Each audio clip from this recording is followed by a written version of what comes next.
Bismillahirrahmanirrahim. Assalamualaikum warahmatullahi wabarakatuh. Waalaikumsalam warahmatullahi wabarakatuh. Ya, alhamdulillah siang Ustaz.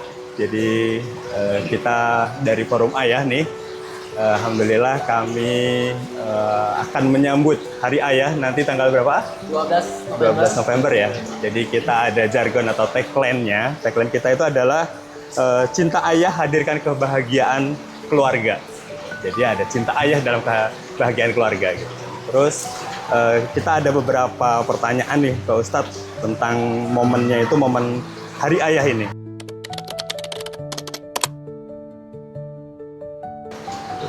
Jadi menurut Ustadz itu gimana? Oke, Bismillahirrahmanirrahim. Assalamualaikum warahmatullahi wabarakatuh. Salam. Jadi gini, ayah itu ya pasti cinta sama keluarganya, pasti cinta. Cuman dalam mengekspresikan cintanya itu pasti beda-beda sesuai karakternya masing-masing. Tapi ada hal yang penting yang setiap ayah harus punya gitu ya, bahwa yang pertama itu ekspresi dalam bentuk doa, itu semua harus bisa dan semua harus melakukan itu. Dan kalau kita lihat di Al-Quran kan doa orang tua itu lebih banyak doa dari ayah ya. Doa Nabi Ibrahim, doa Nabi Ibrahim ini kan sudah tercatat dalam Al-Quran gitu, mendoakan putranya. Nah doa ini kadang-kadang perlu juga dibaca, disampaikan di depan anaknya gitu. Jadi anak merasa, oh ya saya didoakan gitu, didoakan oleh ayah saya gitu. Yang pertama doa, bahkan sampai ke sebandel apapun anak, bahkan anak durhaka pun sekalipun, kayak kisah Nabi Nuh misalnya, itu kan anaknya kan nggak mau ikut dia. Bahkan di saat-saat terakhir ketika mau tenggelam itu, Nabi Nuh masih menyatakan cintanya. Buktinya apa? Buktinya Nabi Nuh masih memanggil ya Bunayya. Ya Bunayya ini adalah ungkapan seluruh nabi kepada anak-anaknya. Ya, bahasa cinta kepada anak itu dalam bahasa Arab pakainya ya Bunayya. Nabi Ibrahim ketika bicara Ismail ya Bunayya. Luqman dalam surah Luqman juga ketika memberi nasihat anak ya Bunayya. Ya, pakai ya Bunayya. Nah, bahkan ini anak Nabi Nuh yang sudah begitu membangkang kepada dia, tetap Nabi Nuh mengekspresikan dirinya dengan ya Bunayya irkam mana, ya mari ya, naiklah ke perahu bersama kami gitu untuk menyelamatkan. Itulah cinta hakiki seorang ayah tuh, lewat doa dan lewat ajakan kepada yang baik. Kemudian juga ekspresi cinta ayah tuh sebenarnya nggak perlu ditanya lagi, dia mencari nafkah itu adalah sebenarnya ekspresi cinta yang sudah bawaan gitu. Semua ayah pasti cinta, dia rela kerja keras apa segala macam ya untuk karena cintanya kepada anak.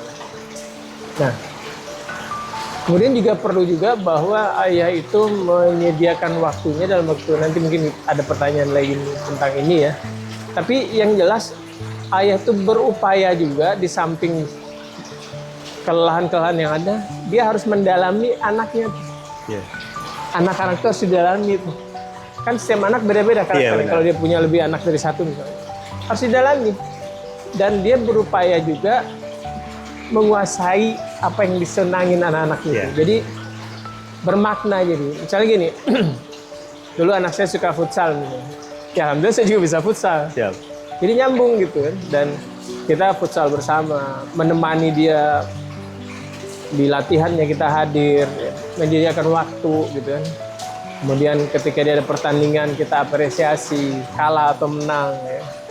Ini bentuk ekspresi cinta.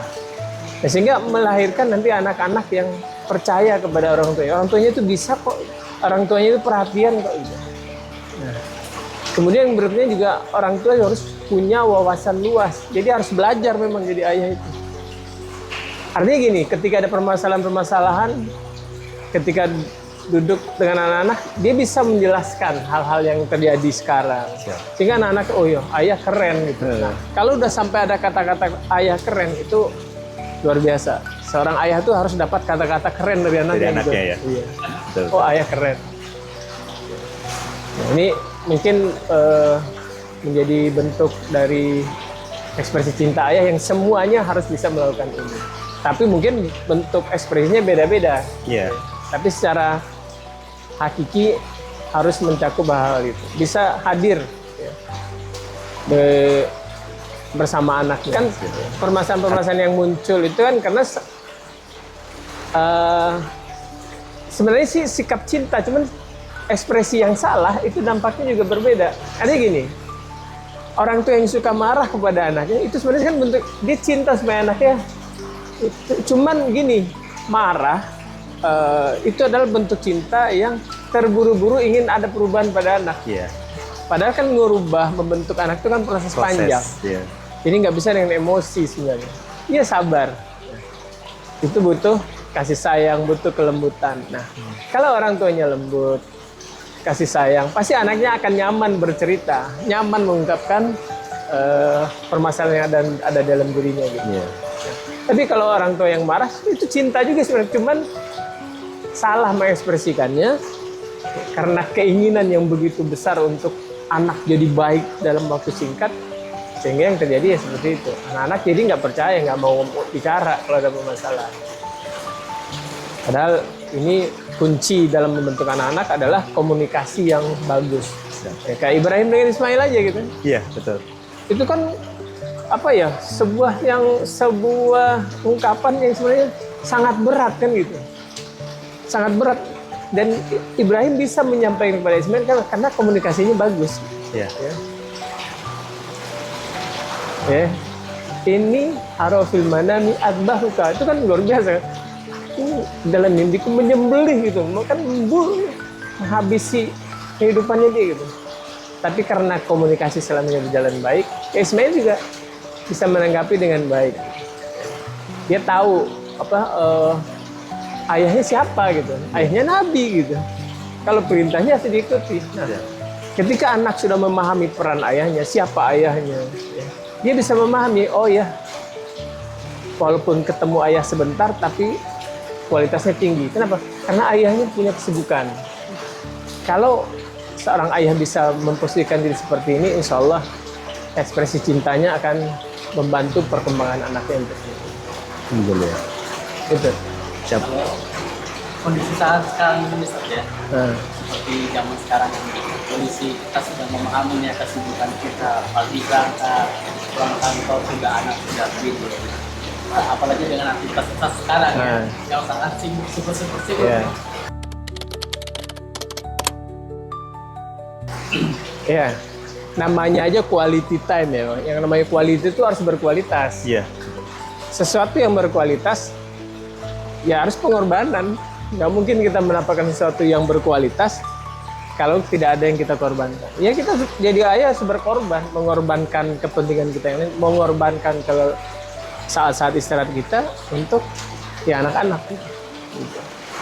Jadi ya sempatkan sesibuk apapun. Ya. Cari momen-momen ya, misalnya ketika anak mengikuti sebuah pertandingan, ya upayakan itu bisa kita hadir gitu. Karena ketika kita hadir di momen-momen yang sangat menyenangkan untuk dia, itu sangat bernilai di dia. Dia akan berbekas di dalam diri dia. Oh ya, ayah hadir, ayah ada.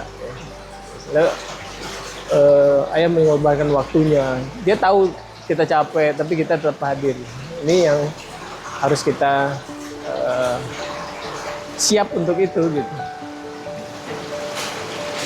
Ya. Mungkin itu aja ya Ustadz ya. Kita sudah tahu pemaparannya. Jadi alhamdulillah tadi ada beberapa yang dipaparkan oleh Ustadz itu balik lagi ke tentang kehidupan yang saat ini dan sirah dari Nabi, yaitu ada Nabi Ibrahim dan Nabi Nuh. Itu adalah suatu contoh tauladan untuk kita sebagai keluarga ya. Nah di hari ayah ini momen-momen bentuk itu adalah balik lagi untuk benteng kekeluargaan kita itu adalah balik lagi kepada agama gitu kan. Iya. Jadi kita harus punya sisi positif untuk anak-anak kita yang mana backgroundnya adalah kita sebagai orang tua, sebagai ayah yang dicintai oleh anak-anaknya. Jadi ayah itu sebenarnya adalah sentral figur yang harus bisa jadi teladan. Iya, betul Ustaz. Karena itu harus dibangun dengan trust. Anak percaya. Nah, bagaimana supaya anak percaya? Ya, anak percaya kalau kita komitmen kan. Iya. Seorang ayah itu harus komitmen. Kalau janji, apapun ya tepati janji ayah itu. Karena dengan anak kecil, jangan kita udah janji itu nggak jadi, itu luar biasa, Bu. Iya. Menjadi hal yang sangat tidak baik, presiden yang tidak baik terhadap seorang ayah. Janji udah upayakan semaksimal mungkin harus dilaksanakan janji itu. Nah, kalau sudah ada trust, kepercayaan anak, oh ayah nggak marah, oh ayah kalau ada masalah gini dia bantu kok, kalau ada ini ayah hadir kok. Kalau sudah trust ada pada anak, ya insya Allah anak-anak akan mau juga nanti ketika kita arahkan kepada yang baik. Keteladanan, anak bisa berubah ke arah baik kalau ada keteladanan. Ini ada kisah menarik ya, walaupun mungkin dari kisah kehidupan orang lain ya. Ada dulu seorang di India, ada seorang ibu itu bingung anaknya itu punya penyakit yang udah nggak boleh makan makan garam sama sekali, nggak boleh makan garam. Dia punya sebuah penyakit yang anak itu nggak boleh makan garam sama sekali.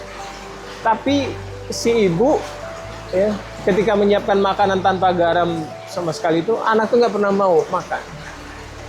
Dan dia sudah menasihati berbagai macam cara, si anak tetap nggak berubah juga, tetap aja pokoknya mau makan, kalau nggak ada rasa garam nggak mau. Akhirnya dia datang kepada Gandhi. Dia minta tolong ke Gandhi, tolong nasihati anak saya. Karena dia punya penyakit berbahaya yang harus menghindari garam sama sekali. Kata Gandhi gini, saya belum bisa menasihati anak ibu sekarang. Silakan pulang, nanti 1 minggu balik lagi ke saya. Setelah 1 minggu balik lagi ke Gandhi, baru Gandhi ngasih nasihat kepada anaknya untuk tidak makan garam. Dan ternyata benar, setelah 1 minggu balik dari nasihat dari Gandhi, anak itu menerima dan dia tidak mau makan garam lagi. Beberapa hari kemudian si ibu datang lagi ke Gandhi nanya, apa sih nasihatnya kok tiba-tiba anak saya kok bisa berhenti makan garam, bisa berubah gitu kan. Padahal tadi nggak bisa sama sekali. Kata Gandhi, ya saya sengaja minta waktu 1 minggu. Saya minta waktu 1 minggu itu adalah saya tidak makan garam selama 1 minggu. Setelah saya tidak makan garam, baru saya nasihati anak itu. Oh ternyata Harus jadi contoh kalau saya dulu. sudah melakukan sesuatu, walaupun dia tidak tahu, tidak melihat itu, kekuatan yang sudah kita lakukan itu berdampak kepada orang yang kita nasihati. Jadi kalau ada orang tua menasihati anaknya susah, ya harusnya introspeksi itu si ayah tuh. Untuk diri sendiri. Ayahnya harus menasihati dirinya dulu gitu untuk bisa berubah, baru dia menasihati anak. Itu Lebih ke introspeksi. iya introspeksi. Karena nggak mungkin dia merubah. Ya kan kita lihat kan Ibrahim, Iya. walaupun nanti hasilnya bang berbagai beda-beda ya, tiap anak tuh berbeda hasilnya. Ada yang tetap bandel juga ya, tetap ada kan. Ya, contohnya Nabi Nuh, kurang apa Nabi Nuh kan ya. Tetap aja gitu. Ya. Gitu. Ya, mungkin itu aja ya Ustaz. Jazakallah. Alhamdulillah kita sudah sedikit wawancara dengan Ketua DPD PKS Jakarta Utara, yaitu Ustadz Arief Yusuf Sadli. Alhamdulillah, mungkin nanti kita akan minta Ustadz untuk memberikan ucapan selamat Hari Ayah di akhir dari podcast ini. Nanti kita akan tutup ini dengan ucapan beliau tentang Hari Ayah untuk penyambutan kepada ayah yang ada di kader-kader kita ini di daerah utara. Mungkin itu saja Ustadz. Assalamualaikum warahmatullahi wabarakatuh. Salam. Salam.